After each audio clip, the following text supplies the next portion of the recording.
Welcome to those of you who are coming into this webinar. We're going to kind of hang out for a few minutes while people trickle in and get started maybe a minute or two after 7.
Welcome to people that are trickling in. We are going to wait a minute or two to make sure we have a group before we get started, just a minute or two, and then we'll get going.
Okay, well, I just want to welcome everyone tonight. We're a small group, and that's perfect because this is our first webinar for Green Mountain. For those of you who do not know me, my name is Lizzie Wagner, and I'm the owner and clinical director of Green Mountain Counseling. Hosting events like this has been a desire and a dream of mine for a long time, so it's really meaningful for you to be here with us tonight. For those of you who do know me, you might not know that when I moved to Colorado 22 years ago, I actually moved here to become a pastor. I went to Denver Seminary intending to get my MDiv. And as fate would have it, I ended up in the midst of a major health crisis. And at the beginning of my second year, and plans changed. And I can share more about that in future webinars. But serving our community like this more broadly has been on my heart since then. And so it feels like a full circle moment to be able to offer this to our community. This webinar is first of many more to come. We're planning to do one each month in 2025. It's hard to say that. With one coming up next month on January 13th. Chase Worth, who's a therapist with Green Mountain, and I will be presenting on embodying liberation in trauma care. At Green Mountain, we specialize in trauma and relationships and the interplay between the two. And we are especially focused on areas of expertise that serve people that have experienced marginalization, not just in our communities, but also in the therapy room itself. So that's why I decided to start a webinar on betrayal trauma. That and because it's an area of specialty of mine for almost 20 years now.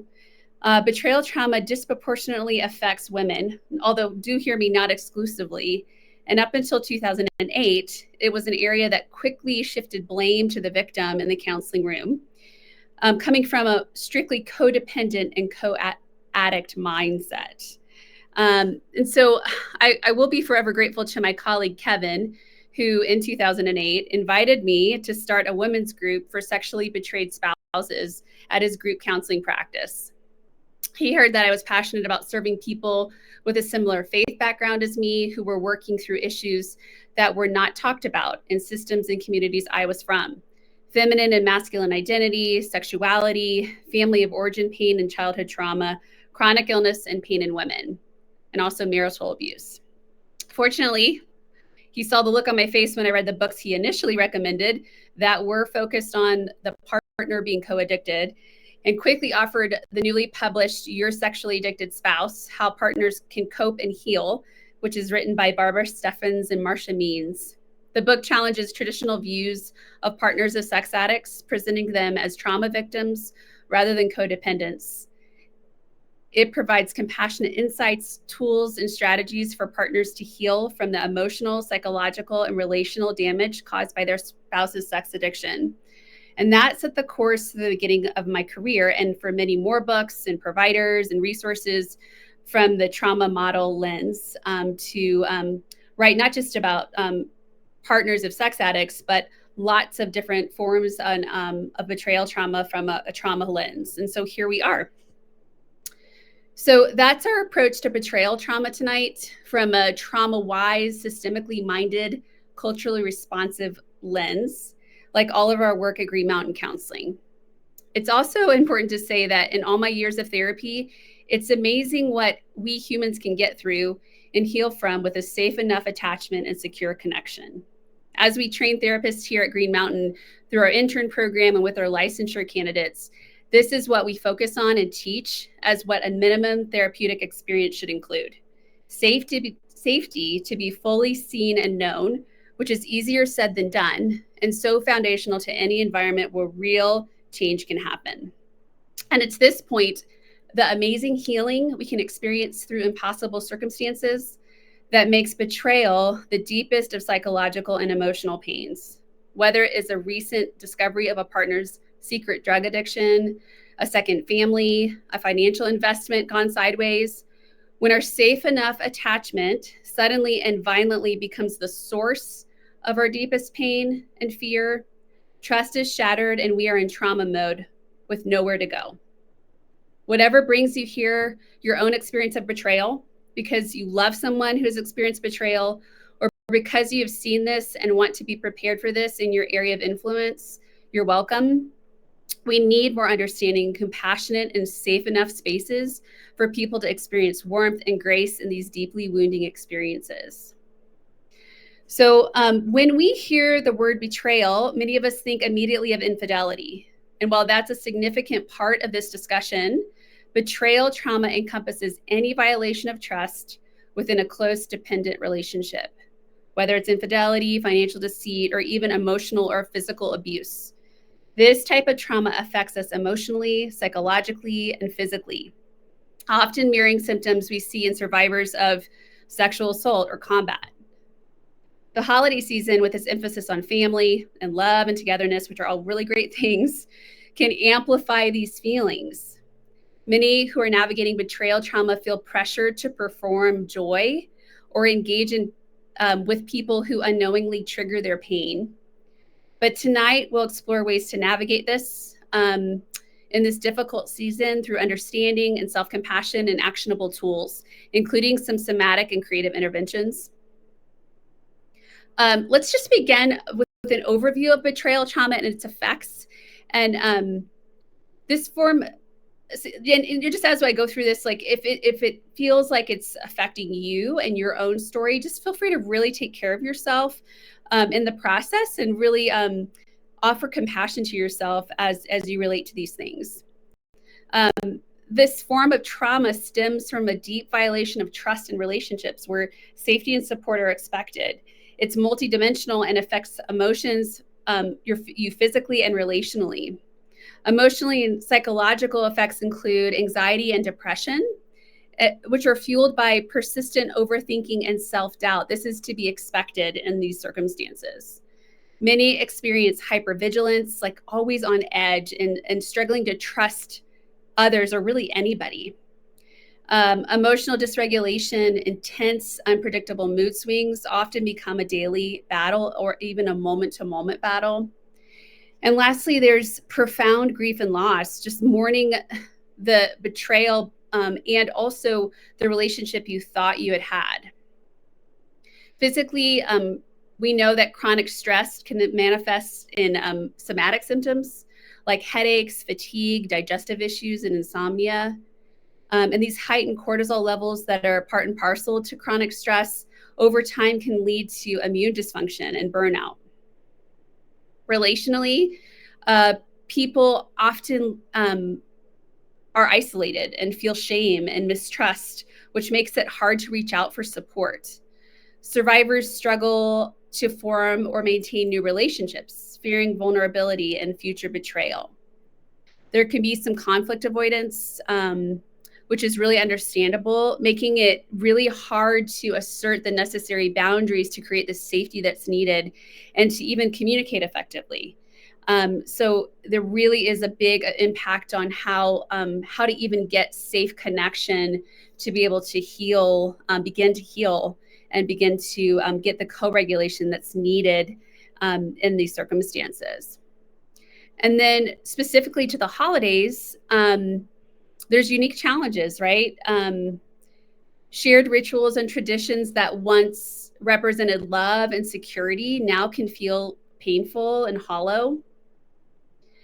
Ideas from our society around family togetherness may clash with the lived reality of betrayal, leading to feelings of inadequacy and even alienation. And the pressure to move on, like, let's move on, let's move forward and perform happiness for others, can overwhelm someone who is processing their trauma, no matter how many months or years they are into the process. We often will talk about recovery from betrayal being a 3 to 5 year process to start to get to the other side. So this pressure to move on really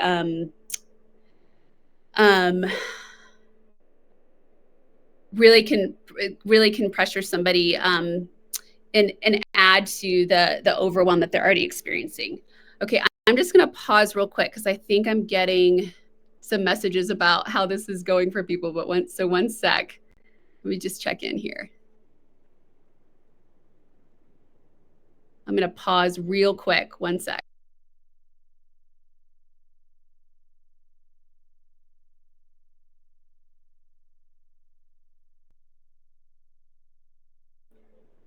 Okay, I think we're doing good. I did think just an individual's having a hard time getting in. So looks like some of you are here.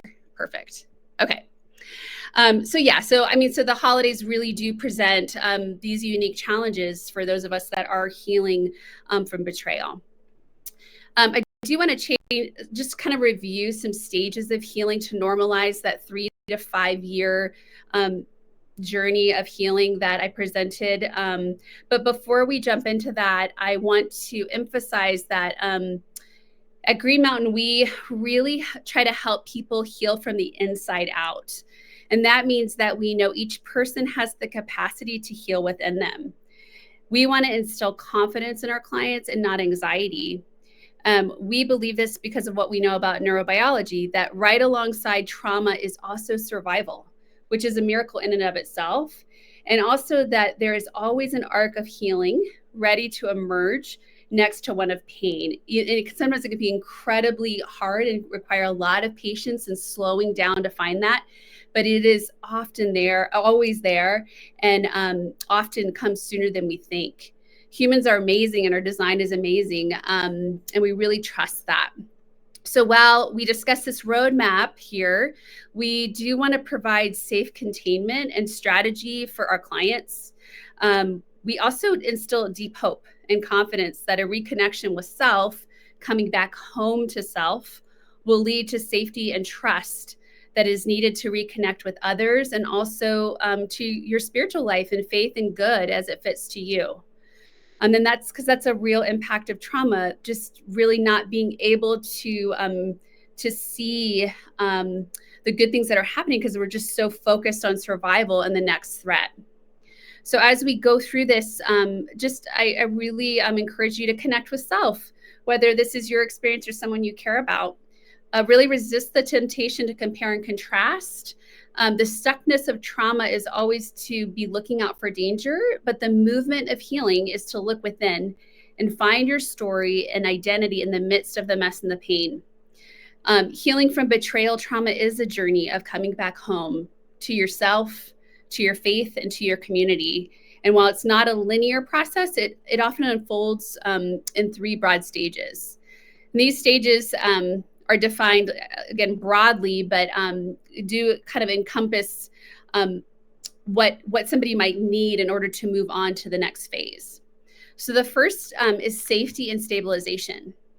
Establishing physical and emotional safety is the first priority. And often in betrayal trauma, that physical safety component can be minimized, especially when reaching out for help. But that discovery period is often not the full story. And the person that's been betrayed, their nervous system knows that something is deeply wrong. And that needs to be honored in order for them to get the space that they need in order to find the deep wisdom and to allow for some of that discovery and full disclosure to happen in due time, which oftentimes will take up to 6 months to a year to get what we can from that, sometimes even longer. So in this stage, setting boundaries to stop the re-traumatization and creating a support system are absolutely crucial. Oftentimes, talking to faith leaders and community leaders, there can be a fear of separation, not always, but often.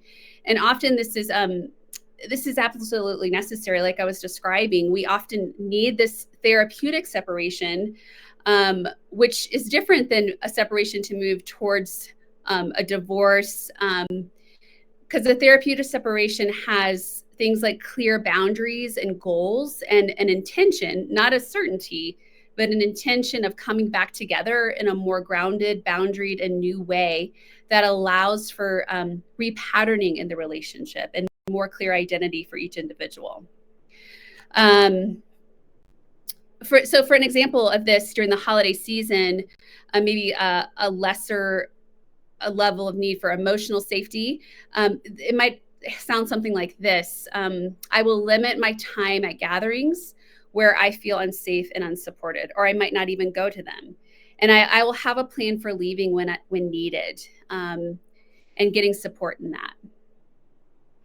So the second phase of the healing process involves processing and understanding. And this stage often involves working through grief and anger and shame, while also gaining clarity about the betrayal itself and its impact. Um, a lot of times during this time, therapy is essential, um, just to be able to have a safe place and container to be able to hear your self-talk and get some wise counsel. Journaling is an invaluable tool. You'll hear me say that a lot. Journaling can really help with this self-reflective process. Recognizing that healing is your responsibility. This is really often hard. Like, you're not to blame at all for what's happened. And you holding the person that's betrayed you accountable for their actions is absolutely essential. But you're the only one that can heal yourself. And so that responsibility is on you, and really getting good support around that is really, really important. So sometimes this is the place where it can involve touching into past relationships and attachment styles.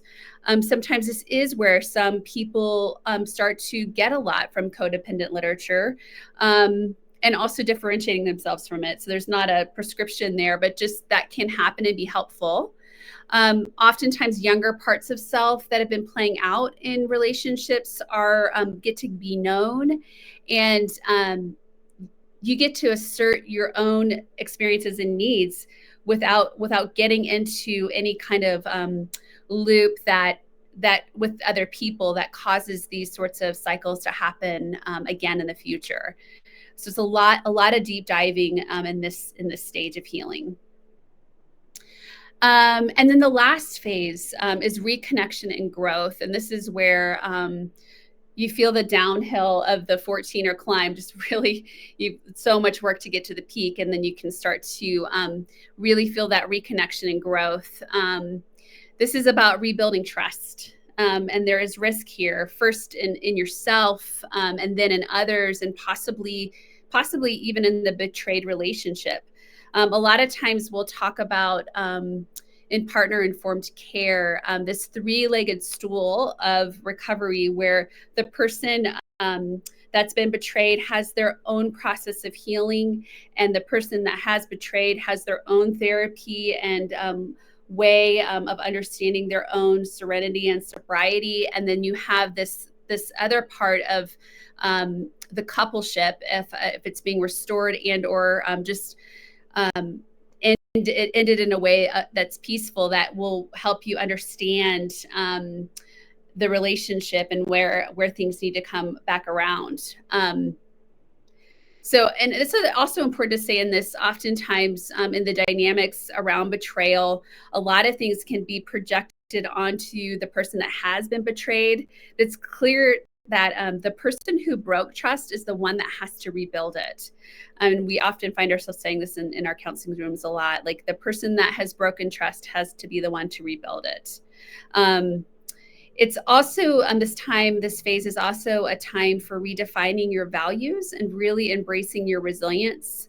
In the holiday season, this might look like something like starting new traditions during the holiday that really reflect your own personal growth, your newfound values, and the things that now you're going to make a priority in your life.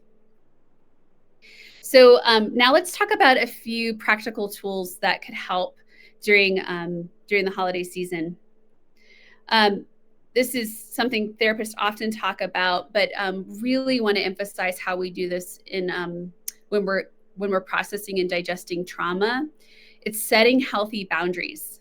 What I want to say here is that we need to slow way, way down. The holiday season is so fast and overwhelming.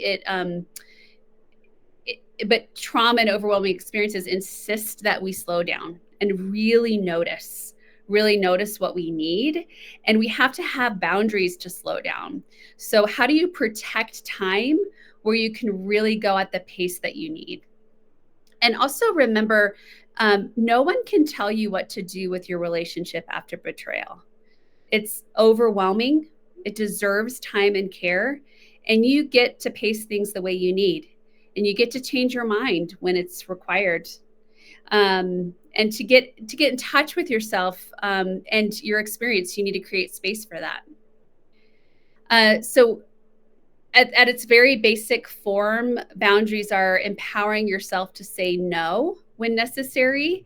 It's a simple word, but so hard to say. This is really important, though. No is a full sentence. Empower yourself to say no when necessary to protect your emotional health. An example of this is if a family member pushes for reconciliation or forgiveness, you can respond with, "I'm not ready to discuss that now, and I'll let you know when I am." That would be a generous way to respond to somebody that's really asking or questioning about your relationship. A way you can practice boundaries is role play scenarios before stressful situations. One cool thing about us humans versus other animals is that we can anticipate how we feel or how we might feel in a future situation. Like, I'm a parent. Parents do this all the time. We think about like what this kid might need in this scenario we're going into. We can do this for ourselves. And you can kind of play it out and think about what you might need to be in the scenario that you want to go to but need boundaries with. And you can also role play what you might say and have them be really simple that give you the space that you need or might need in that situation. And lastly, I just say in this, it is okay to disappoint people. People that will be on the other side of your healing journey will weather disappointment, and there is always time for repair. Healthy relationships go through seasons of harmony and disharmony and repair. Harmony, disharmony, repair actually allows for you to build stronger muscles of connection. And so allowing yourself to possibly disappoint people, we really don't know how people will feel, but even taking that risk actually will help the relationships that will come back around to be stronger and better. Okay, so one other idea is really focusing on mindfulness. This is a big buzzword in our culture right now. But at its most basic level, mindfulness is just paying attention, just deeply paying attention. As simple as like closing your eyes and taking a deep breath and really connecting with your body and your heart and allowing yourself to notice what you might need. You can also move that into a more meditative practice where you close your eyes and take a deep breath and imagine filling your body with air and calmness as you inhale and releasing tension as you exhale, and really allowing yourself to feel that breath, inhale and exhale. And so again, calmness in and tension out. And this simple practice can really anchor you in your own self in high stress and really tell you what boundaries you might need. You can do this also before you go into a stressful situation as well, during, before, after, at any point, really. We're really big fans of grounding techniques here at Green Mountain. I really love a weighted blanket. The great news is that they're really available now at Target and Amazon. That was not the case even 6 or 7 years ago, but they really are available now, and they really can calm your whole nervous system. And using them as a habit, in the morning or in the evening, you can just sort of experiment with it. But it's a really powerful way to allow you to feel grounded in your body. You can also use any of your senses to kind of bring you back into the present moment. Grounding is always about being present with yourself. You do this by, sense of touch. Just in our offices, we have soft blankets, and that really is a different texture to be able to notice and ground in your body. You can notice the smell of a cup of tea or a cup of coffee or a candle. You can notice the sound of music. turn on calming music, or using bilateral music, which is really easy to find. You can even put it into Spotify, bilateral music, and it'll pop up and allow you to feel the rocking sensation through music. All of these things really can ground our senses and help us to feel our best in the moment. Another idea here would be to offer yourself self-compassion. Look, we all deal with negative self-talk, just kind of tapes that run through us. And when we are working through overwhelming circumstances, it's natural to have negative self-talk.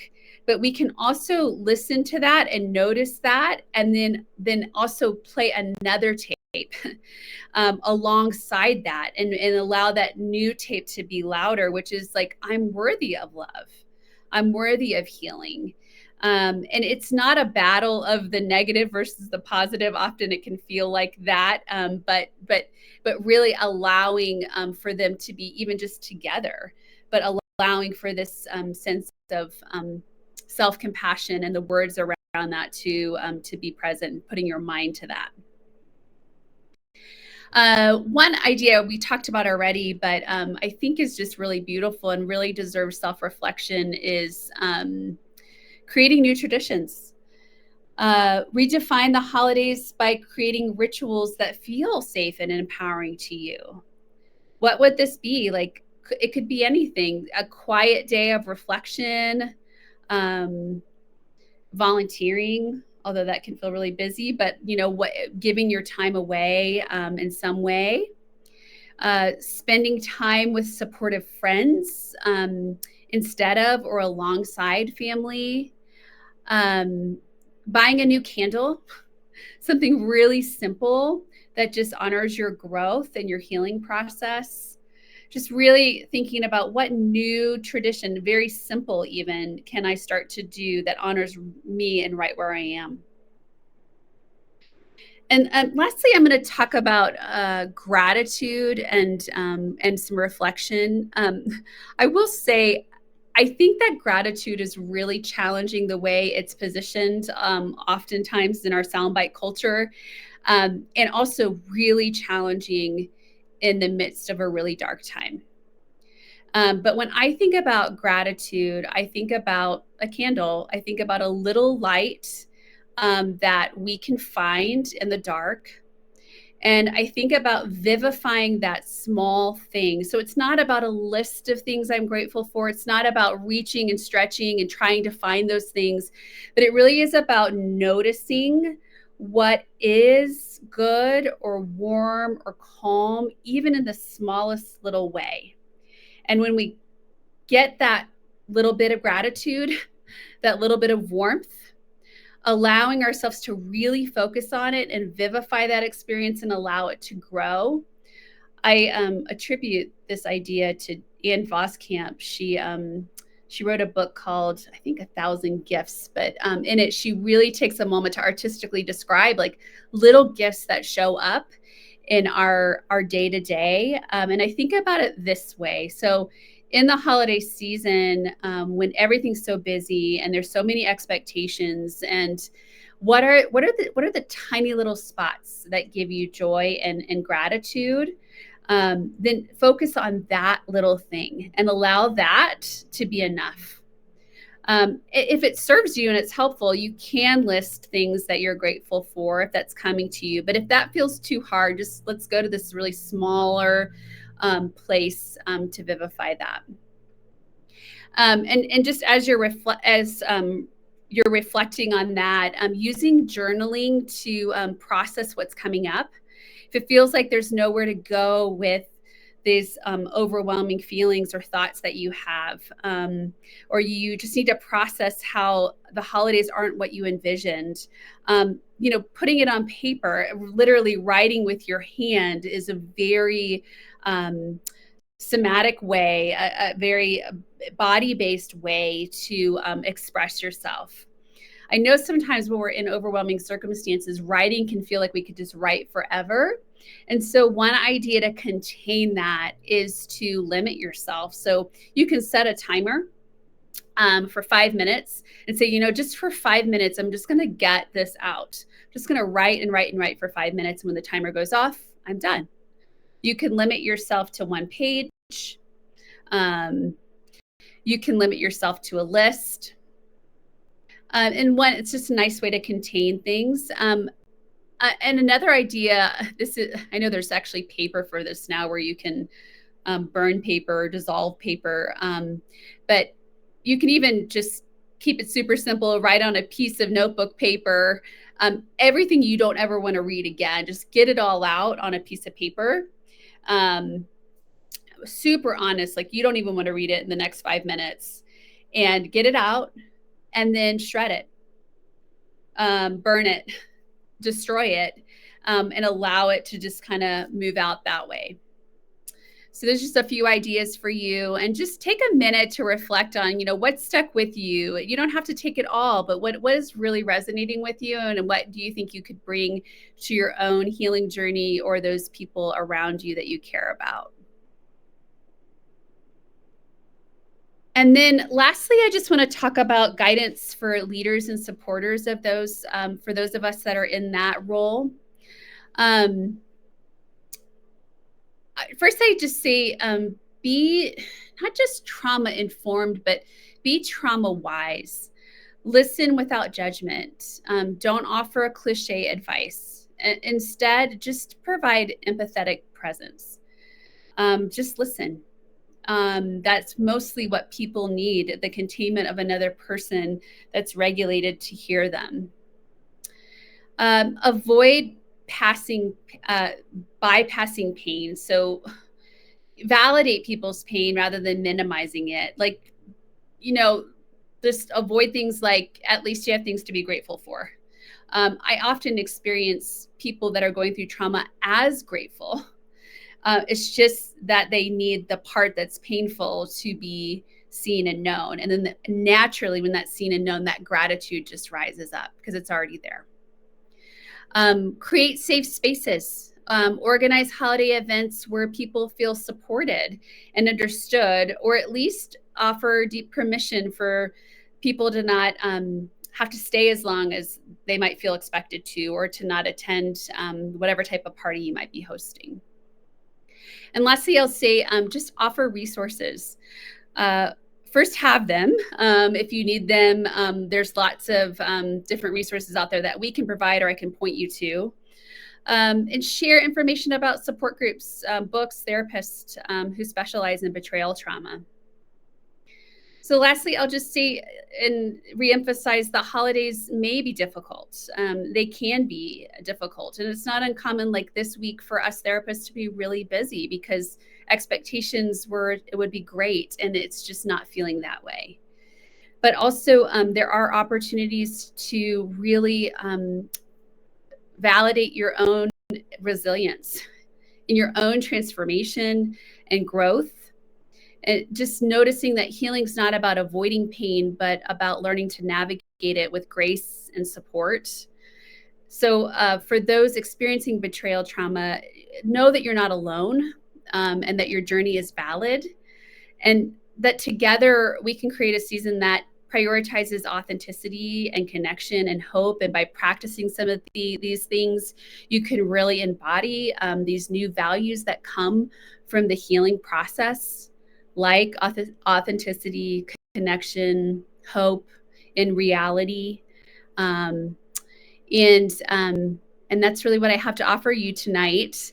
We do not have a plan for questions this time, but in future webinars we will, as we get more experienced. And I just want to say thank you again for coming. And if you have any questions, I'm going to turn off the video. If you have any questions, actually, Brian, our operations director, is helping host this. Is there a way for people to send questions directly through this or via email? Can you pop that in the chat? I wasn't prepared for that part. Well, you know what I will do? I'll put my email here in case you don't have it.